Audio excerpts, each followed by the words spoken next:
La pandemia de COVID-19 fue sin duda uno de los retos más grandes que hemos enfrentado en la historia reciente. Cambió la forma en la que vivimos, trabajamos y estudiamos y nos relacionamos. En este video es un recorrido por todo lo que transformó, desde la salud, economía, hasta la política, educación y relaciones sociales. Vamos a hablar también de las lecciones que nos deja esta crisis. La pandemia puso en prueba la capacidad de los gobiernos para coordinar y cómo se relacionaban entre ellas. También hubo errores, hubo falta de transparencia, falta de suministro de vacunas. En la economía el impacto fue brutal, muchas empresas cerraron, se perdieron millones de empleos y las cadenas de suministros también se rompieron. Sin embargo, la crisis también aceleró la digitalización. Más empresas adoptaron el trabajo remoto y el comercio electrónico floreció como nunca. Cambiaron nuestras rutinas y relaciones, trajo soledad, estrés y afectó la salud mental de muchas personas. La educación y el trabajo también se mudaron al mundo digital, pero no todas las personas tenían los recursos para adaptarse a agravar la situación. Estos no volverán a ser los mismos. Aprendimos que la tecnología puede ser una aliada, pero que también debemos asegurar que todos tengan acceso a ella y debemos darnos cuenta de también tener sistemas de salud fuertes, invertir en ciencia y una cooperación internacional fuerte. La cooperación y los recursos son clave entre países para solucionar una crisis de este tamaño. También hubo problemas con las cifras de contagios, de empleos. La combinación de estos enfoques nos da una mirada completa de lo que pasó y de lo que debemos mejorar. La pandemia nos sacudió, pero también nos dejó aprendizajes muy valiosos. Hoy en día tenemos la oportunidad de construir sistemas más fuertes, más justos y más preparados para el futuro.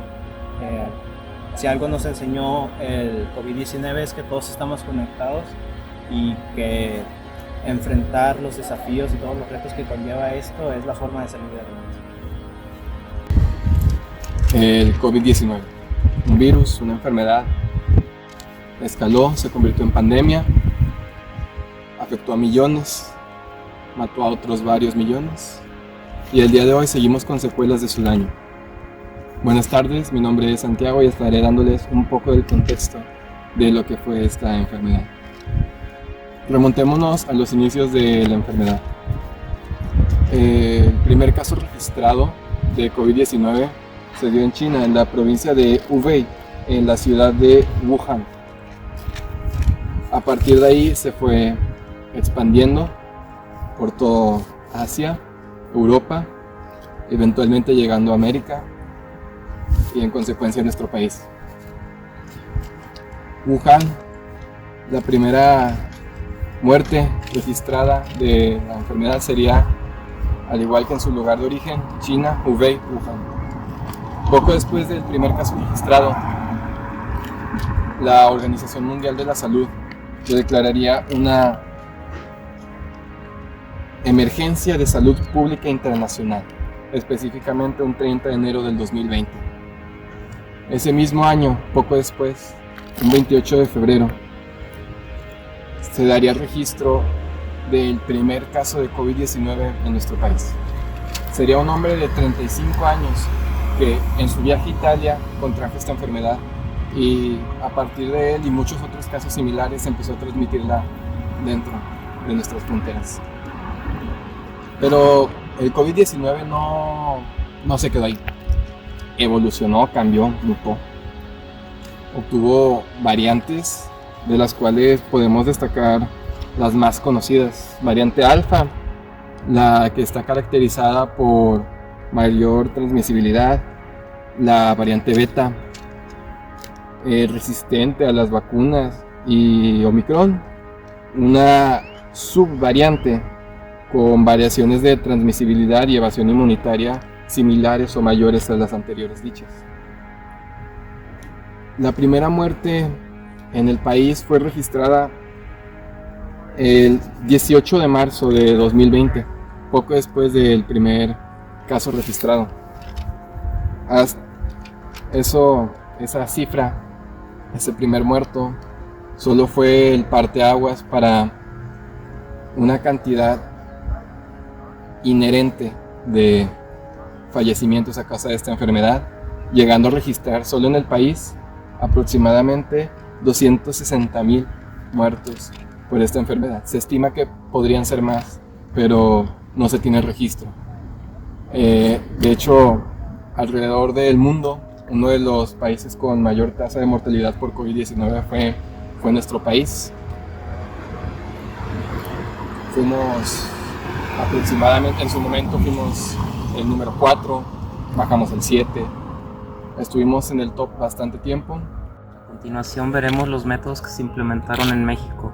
En México se implementaron medidas como la escolaridad a distancia, en donde los niños, los adolescentes tuvieron que mantenerse a distancia en métodos como Classroom, Teams o Zoom, donde sus clases cambiaron de manera repentina y fueron de ser totalmente en una escuela a ser totalmente en línea y en sus casas, donde donde perdieron el método del estudio y se perdió esa continuidad de unos adolescentes estudiosos y unos niños estudiosos, porque los adolescentes ya no quisieron seguir con este método y les estuvo aburriendo. Entonces esto se fue alterando gran medida de la educación básica y superior. A continuación veremos los métodos de sana distancia, el cual fue un método que se implementó en todas partes y es un método que fue garantizado para que las personas se mantuvieran a 1.5 metros de distancia y que fueran de un menor grado de posibilidad que se contagiaran las unas de las otras, para que todas estuvieran con una menor probabilidad de contagio y así verse un menor riesgo a la población de México. Durante la pandemia, México tuvo muchas críticas, principalmente el gobierno federal. AMLO insistía en no usar cubrebocas aun cuando ya se había contagiado. COVID-19. No solamente tuvo este error AMLO, sino que también desincentivaba el uso del cubrebocas en sus mañaneras por no usarlo, precisamente por eso se contagió. También muchas veces le daba la contraria al secretario de salud, diciendo el secretario de salud X dato, mientras que AMLO decía totalmente lo contrario. También, la información que había acerca de esto no se compartía del todo. Había una muy mala información en todas las cosas, en todos los aspectos dentro del COVID. Por ejemplo, la cifra que mostró el Congreso fue de 800,000 muertos, pero la cifra pública que se dio fue menos de la tercera parte de esto. ¿Qué quiere decir esto? El gobierno federal nos presentaba una cifra de muertes mucho menor a la real. También, la distribución de vacunas no era eficiente. En estados como Chiapas o Guerrero no se distribuía del todo bien. Aún cuando teníamos políticas internacionales muy buenas, como fue la que regalaran la vacuna Sputnik y que Estados Unidos abriera sus fronteras, aún así no se daba tanta información acerca del tema. No sé tú, pero yo nunca vi que hubiera propaganda acerca de, oye, Estados Unidos nos está abriendo las fronteras para que podamos ir a vacunarnos. No vi nada de eso. Y hubiera sido oportuno que todo esto se hiciera. ¿Por qué? Porque la cantidad de contagiados fue inmensa. Aquí en Nuevo León, el mismo gobierno muchas veces, también igual que AMLO, desincentivaba el uso del cubrebocas y decía, no, cubrebocas ahorita ya no es necesario. aun cuando estamos en semáforo rojo. Abrió las escuelas aún estando en semáforo rojo. Hizo muchas cosas aún estando en semáforo rojo que no sé, pero creo que fueron muy criticadas. También las políticas públicas implementadas no fueron del todo compatibles con la sociedad mexicana. ¿Por qué? ¿Qué implementaron? Su sana distancia, usa el cubrebocas, usa todo esto. Pero la OMS, las cosas que dijo la OMS que hicieran, no se hicieron. ¿Qué les dijo al gobierno mexicano que tenían que hacer? Tienes que implementar pruebas para el COVID masivas. ¿Lo hizo el gobierno mexicano? No. También, todo esto repercutió en la relación que teníamos con la OMS. No digo que ahorita tengamos una mala relación con la OMS, pero totalmente sí, decreció la relación que teníamos con la OMS. En resumen, todo esto nos dice que la mayor parte de las decisiones se tomaron de manera política y no de manera técnica o académica, lo que generó repercusiones enormes y se pudieron salvar muchas vidas. La respuesta ante el COVID-19, ante el gobierno mexicano, fue amplia y multifacética. Las medidas de aislamiento que se tomaron fueron la reducción de gente en lugares públicos y la prohibición de eventos masivos. Se recomendó a la población quedarse en casa y evitar el contacto cercano con otras personas. El trabajo remoto y las clases en línea implementaron, y muchas empresas y organizaciones implementaron el trabajo remoto para reducir la exposición de sus empleados. Las escuelas y universidades cambiaron a clases en línea para dar el riesgo de contagio entre los estudiantes. El gobierno federal y los gobiernos estatales fueron juntados para la hospitalaria, levantar las camas disponibles para pacientes con COVID-19. Se crearon hospitales y temporales y se convirtieron algunos hospitales en centros exclusivos para gentes enfermas de COVID. Se dieron conferencias diarias donde el gobierno federal realizaba las noticias diarias de cómo iba la situación, cómo iba avanzando y cómo iba aumentando y qué hacían para combatirla. Las conferencias se por tele y redes sociales, lo que nos permitió estar informados en tiempo real. Hubo programas de apoyo económico en el que el gobierno federal daba dinero, recursos o trabajos temporales a las personas que habían sido afectadas. Tenían el objetivo de las personas más vulnerables, ayudarlas temporalmente. Están coordinados con instituciones de salud y educativas y estuvo colaborando para responder a la pandemia, y se establecieron protocolos de acción para la protección y tratamiento de casos de COVID-19 en escuelas, universidades, y hubo desarrollos de campañas de comunicación en el que el gobierno federal desarrolló esas campañas para promover la conciencia y la prevención del COVID-19. Esas campañas incluyen anuncios en televisión, radio, redes sociales, etc., así como distribución de materiales educativos en escuelas y universidades.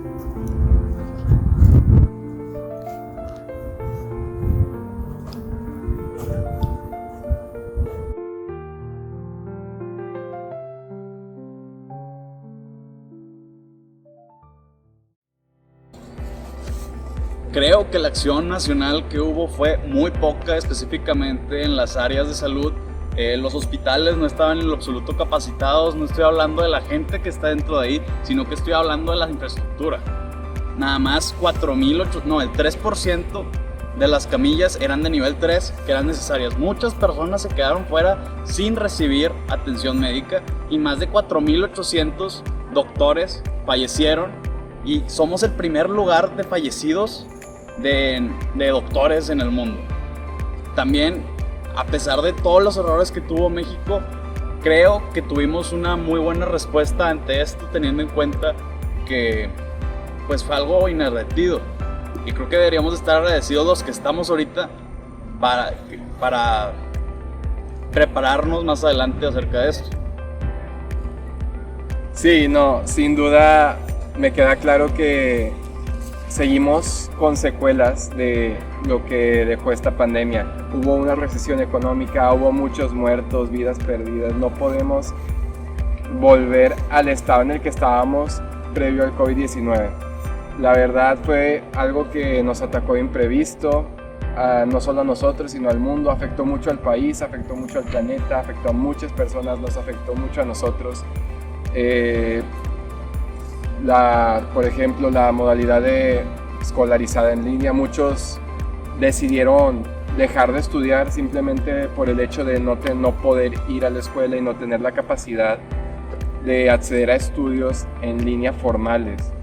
Eso dejó a mucha gente sin la capacidad de terminar sus niveles en los que se encontraban. Yo tenía amigos en la secundaria que decidieron dejar de estudiar y al día de hoy apenas la terminaron o todavía no la terminan. Sí, yo creo que la pandemia nos dejó unas secuelas difíciles de sanar. Fue algo que nos afectó mucho, fue inesperado, fue algo que no queríamos, pero tenemos que vivir con él. El COVID-19 fue algo devastador para la sociedad de México y en ello se ve reflejado tras las mentalidades que tenemos en la actualidad por las devastadoras pérdidas familiares que casi la mayoría de la población mexicana ha vivido, y tanto mentalmente como físicamente se han visto empeoradas las poblaciones tras el envolvimiento de quedarse la población totalmente en su casa sin hacer nada, solamente trabajar desde línea. Esto ha sido una gran afectación a nivel físico tras la desaparición de un ejercicio cotidiano, y pues con ello también vino una afectación emocional y, como dice mi compañero Owen, en México nunca estuvimos adaptados hospitalariamente para tener estas grandes masas de gente que siempre tuvimos fuera de nuestros hospitales. Pues sí fue un duro golpe, la verdad, o sea, más que todo económicamente y escolarmente, porque muchas personas dejaron de estudiar o no tenían la educación suficiente, porque muchas casas en las que había niños que iban a la escuela no tenían televisión, no tenían cómo ver las clases en línea, no había maestros que usaran el Zoom. Eso caso nos suena mucho en las primarias. En secundaria pues estaban las clases en línea, pero muchos alumnos no se metían. O sea, hubo una falta completamente de educación, aparte de la económica. Igual tengo compañeros que no han acabado la secundaria. Aparte de eso, pues también nunca estuvimos preparados para una enfermedad de esta magnitud en los hospitales. Los hospitales estaban abarrotados de gente, o sea, había más gente que nunca en el hospital. Había gente en bancas, en pisos, afuera de los hospitales, en camas. Había doctores enfermos, había gente enferma. Había un caos, era completamente un caos. Y pues fue un golpe que nos llegó sin aviso. Estamos muy tranquilos, luego una pandemia, 2 semanas, algo tranqui, y trágate 2 años. Fue un golpe que pues todavía no estamos recuperando. Y a pesar de todos los aspectos negativos que trajo la pandemia, hay algo con lo que debemos quedarnos, y es el aprendizaje que podemos sacar de todo esto. Si bien hubo demasiados problemas, demasiados conflictos derivados de la pandemia, podemos sacar el aprendizaje de que necesitamos mejorar muchos aspectos de nuestra nación. Y ya no solamente de nuestra nación, sino de todo el mundo. Para empezar con la cooperación internacional entre los países. Y en México nos hizo notar todas las deficiencias que tenemos como país, y más que nada para enfrentar este tipo de casos extremos y trágicos como lo fue la pandemia, que realmente no estamos preparados para ellos. Pero ya con este primer tropiezo que tuvimos con la pandemia, nos queda de aprendizaje que tenemos muchas áreas que mejorar, en el área de salud, en el área de trabajo, en la de educación, y todo eso es con lo que nos debemos de quedar respecto a la pandemia.